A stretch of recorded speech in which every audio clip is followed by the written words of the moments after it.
hoje falaremos sobre a trombeta de Gabriel, também conhecida como trombeta de Torricelli, e conhecida por esse nome por ter sido um problema proposto pelo matemático e físico italiano Evangelista Torricelli em sua obra Ópera Geométrica. A trombeta de Gabriel é uma superfície de revolução e que ficou muito conhecida pelo paradoxo da tinta. Esse paradoxo ele pode ser resumido na seguinte frase: é possível encher a trombeta com uma quantidade finita de tinta, mas seria impossível pintar sua superfície de maneira homogênea com uma quantidade finita de tinta. Ou seja, o que essa frase quer significar? Seu volume ele é finito, eu consigo encher com uma quantidade finita de tinta, mas sua área é infinita. Se eu pintar a sua área externa com uma camada homogênea de tinta, eu necessitaria ter uma quantidade infinita de tinta para conseguir pintar a sua área. Perfeito? Bom, e o que seria esse sólido? Esse sólido nada mais é do que um sólido de revolução formado pela rotação da hipérbole lateral dada pela função y igual a 1 sobre x. Limitando essa função a partir do ponto 1, eu pego esse ponto e dali para frente, ou seja, do 1 até o infinito, eu rotaciono a função, formando assim o sólido que encontramos abaixo. Esse sólido aqui. Perfeito? Bom, a partir do que nós vimos até agora, nós teremos como objetivo calcular e provar essa conjectura, né? Provar o porquê que o volume é finito e a área infinita. Para isso, nós teremos que calcular o volume desse sólido de revolução, como também deveremos calcular sua área. Bom, para o cálculo de volume, usaremos um método bastante conhecido, chamado de método dos discos. Esse método pode ser resumido por essa fórmula que encontramos aqui. Bom, tendo nossa função sendo definida por 1 sobre x, podemos substituir na fórmula que acabamos de ver. Os limites de integração nós temos como limite inferior o 1, e o limite superior vai ser o mais infinito, correto? Substituído, então, na fórmula, chegaremos na seguinte expressão: volume igual a π vezes integral de 1 até infinito da função 1 sobre x elevado ao quadrado dx. Isso vai ser igual a π vezes a integral de 1 até infinito de 1 sobre x ao quadrado dx. Bom, para facilitar a integração dessa função, eu vou reescrever mais uma vez da seguinte maneira. Vai ser igual a π vezes integral de 1 até infinito de x elevado a menos 2 dx. Perfeito?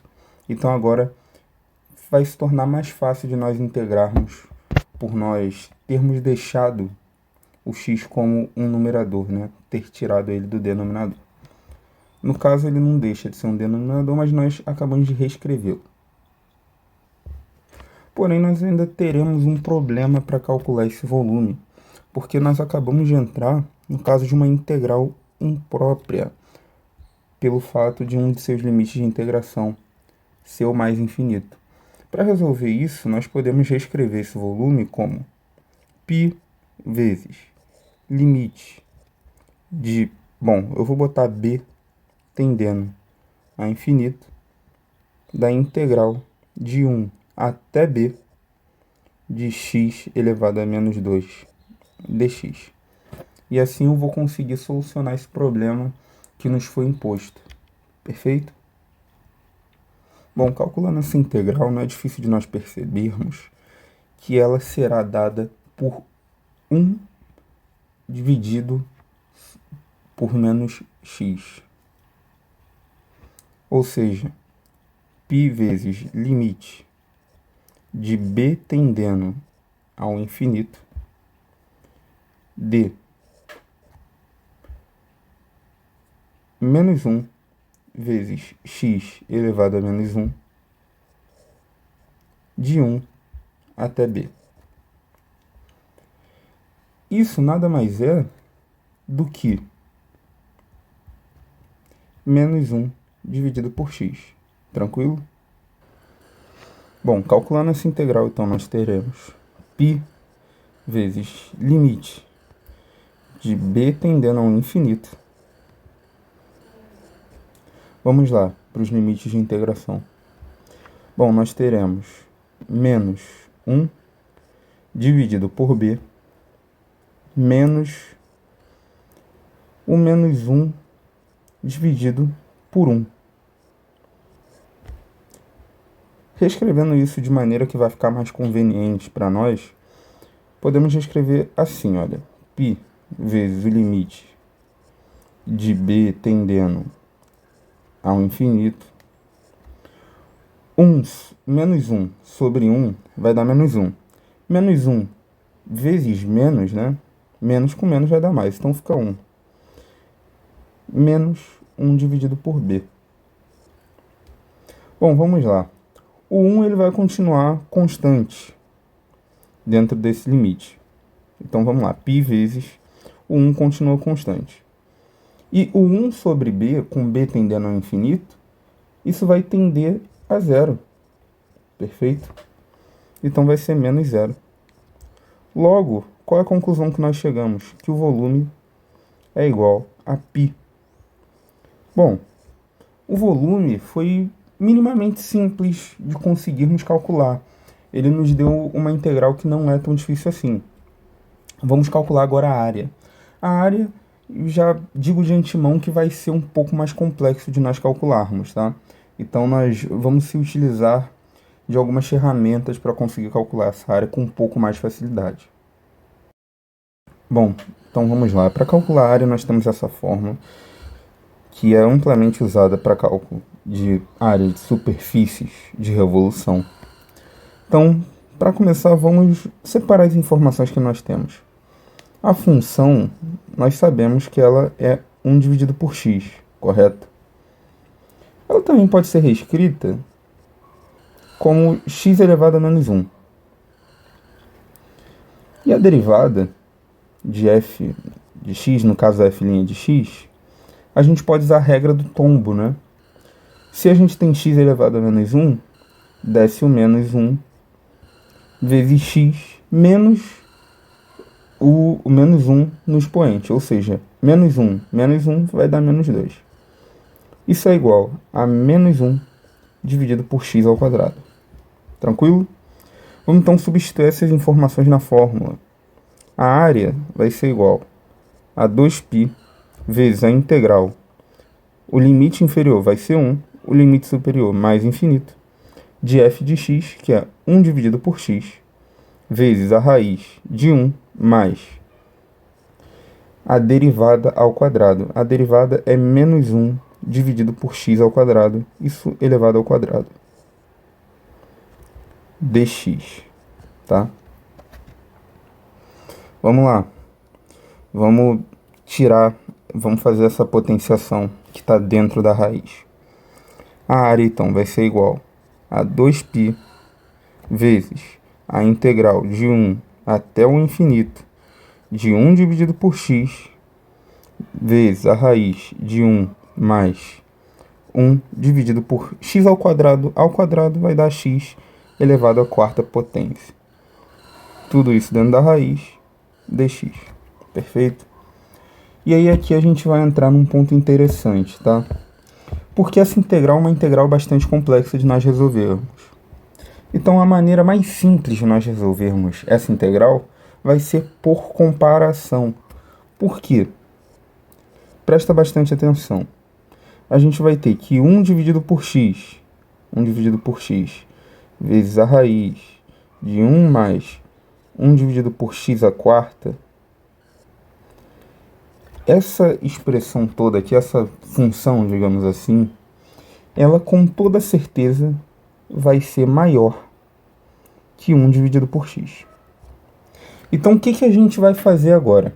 se essa função toda é maior que 1 dividido por x, a nossa ideia é que nós provemos que 1 dividido por x vai tender ao infinito, e se 1 dividido por x, que é menor, né, que é uma função menor, ela vai tender ao infinito, a função maior também vai tender ao infinito, até porque ela é maior. Resumindo, o que nós vamos fazer daqui para frente? Em vez da gente calcular essa integral, a gente vai calcular a seguinte integral. Integral de 1 até o infinito de 1 dividido por x dx. Tranquilo? Vamos lá, mais uma vez a gente cai no caso de uma integral imprópria. Então nós teremos que reescrevê-la como limite de b tendendo a infinito da integral de 1 até b de 1 dividido por x dx. Essa integral é tranquilo da gente calcular, né? Isso vai ser igual a limite de b tendendo ao infinito de 1 dividido por x, ela é a integral dessa função, nada mais é do que ln de x, de 1 a b. Calculando, nós teremos o seguinte: limite de b tendendo ao infinito, ln de b menos o ln de 1. O ln de 1 a gente sabe que é zero, né? Então, limite de b tendendo ao infinito de ln de b. Bom, como nós sabemos, a resposta para esse limite é mais infinito. Tranquilo? Ou seja, se nós voltarmos nessa fórmula de área, nós teremos algo dessa forma aqui, olha. A área vai ser igual a 2π vezes infinito. Logo, a área vai ser igual a infinito, tá? Ou seja, a área não pode ser contada. Ela cresce de maneira que nós não conseguimos contabilizar ela, tá? Então, óbvio que eu não conseguiria resolver de forma tão simples assim a integral inicial. Nós fizemos por comparação, pegamos uma integral que seja mais simples, resolvemos ela, sabendo que essa integral que é mais simples, ela é menor do que a integral que nós devemos resolver, e ela está tendendo ao infinito, a integral que é maior, obviamente, também vai tender. Tranquilo? Então, fica aqui provado, né, essa propriedade, digamos assim, da trombeta de Gabriel, que ele tem volume finito e área infinita.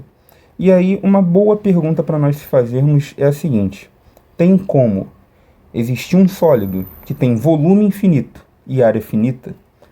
E bom, uma resposta bem intuitiva e bem curta é não. Porque para nós termos um volume infinito, nós teríamos que ter uma área, né? De forma que uma coisa estaria totalmente interligada com a outra. Ou seja, imaginando que o volume é quanto que cabe dentro daquela superfície, né? Dentro daquele objeto, e a área é a parte da superfície do objeto que está exposta, para nós termos um volume, uma parte de dentro que cabe infinitas coisas, vamos botar infinita tinta, né? Nós teríamos que ter uma parte de fora também que consegue crescer infinitamente. Bom, não dá para a gente esconder esse volume infinito dentro de uma área finita, né? Porque, bom, imagina que essa trombeta, uma vez que a sua área é finita, né? Imaginemos uma trombeta onde a sua área é finita, ela pode ser guardada dentro de uma caixa, por exemplo. Essa caixa, ela tem volume finito. Então, como que nós conseguiríamos guardar uma trombeta de área finita dentro de uma caixa de área finita, sendo que essa trombeta teria volume infinito? É algo impossível. Então, fica assim, né, digamos, provado que é impossível nós termos volume infinito com área finita. É importante também ressaltar que no começo eu falei que essa trombeta ela tem essa propriedade se nós pintarmos de maneira homogênea. Por quê? Bom, se a gente está mantendo a mesma camada de tinta, né, que nós estamos pintando, essa área vai necessitar de uma quantidade infinita de tinta para pintar. Mas imagina que a cada vez que você pinta, você vai afinando, né, você vai deixando cada vez mais fino a camada de tinta que você vai pintando. E aí, nesse caso, a área também vai diminuir. E aí ela tenderia a um valor, tá? Ela seria finita. Mas pensando que a gente está pintando de maneira homogênea a trombeta, você teria que ter uma quantidade infinita de tinta para conseguir pintar toda a trombeta. Perfeito? Bom, visto agora essa parte inicial, né, essa parte mais teórica, vamos então para um exercício muito interessante que caiu na EFON no ano de 2020. Vamos lá, EFON 2020. A trombeta de Gabriel é um sólido matemático formado pela rotação da curva y igual a 1 dividido por x em torno do eixo x. O volume desse sólido no intervalo entre 1 e 10 é... Bom, no caso a gente tratou anteriormente do volume entre 1 e mais infinito. Agora a gente vai ter uma limitação quanto ao índice de integração superior. Lembramos da fórmula do volume, né, que nós acabamos de ver. O volume vai ser igual a π vezes a AB de f de x elevado ao quadrado dx. Bom, f de x a gente sabe quanto que vale, né? F de x é igual a 1 dividido por x. Substituindo na fórmula do volume, o volume que nós queremos calcular vai ser igual a π vezes a integral de 1 a 10, que são os limites de integração que a questão nos deu. F de x ao quadrado vai ser 1 dividido por x ao quadrado dx. Essa integral nós acabamos de calcular, né? Nós calculamos anteriormente. Ela nada mais é do que menos 1 dividido por x, de 1 a 10. Bom, ficaria então assim, π vezes menos 10 não, perdão, menos 1 dividido por 10, menos 1 dividido por 1. Logo, esse volume vai ser igual a π vezes menos 1 dividido por 10, menos com menos vai dar mais. Então vai ficar mais 1. Igualando tanto o menos 1 dividido por 10 como 1 com o mesmo denominador, vai ficar igual a π vezes menos 1 dividido por 10 mais 10 dividido por 10. Menos 1 dividido por 10 mais 10 dividido por 10 é igual a 9 dividido por 10 vezes π, sendo esse o volume dessa trombeta, né? Com essas limitações. Logo, a resposta seria letra B. Tranquilo? Então você vê que é uma questão bem simples, bem tranquila. Obviamente a gente fez o cálculo dela anteriormente com limite superior tendendo a mais infinito. Nesse caso a questão nos deu uma limitação menor, né? Sendo a limitação de 1 até 10. Você vê que é possível calcular, porque essa função ela converge para um valor. Então você vai conseguir fazer esse cálculo. Tranquilo? Bom, por hoje é só. Ficamos por aqui. Deixa aí nos comentários sugestões, críticas, dúvidas, que eu sempre vou estar respondendo. E dependendo do que você deixar, pode se tornar um próximo vídeo. Ok? Valeu!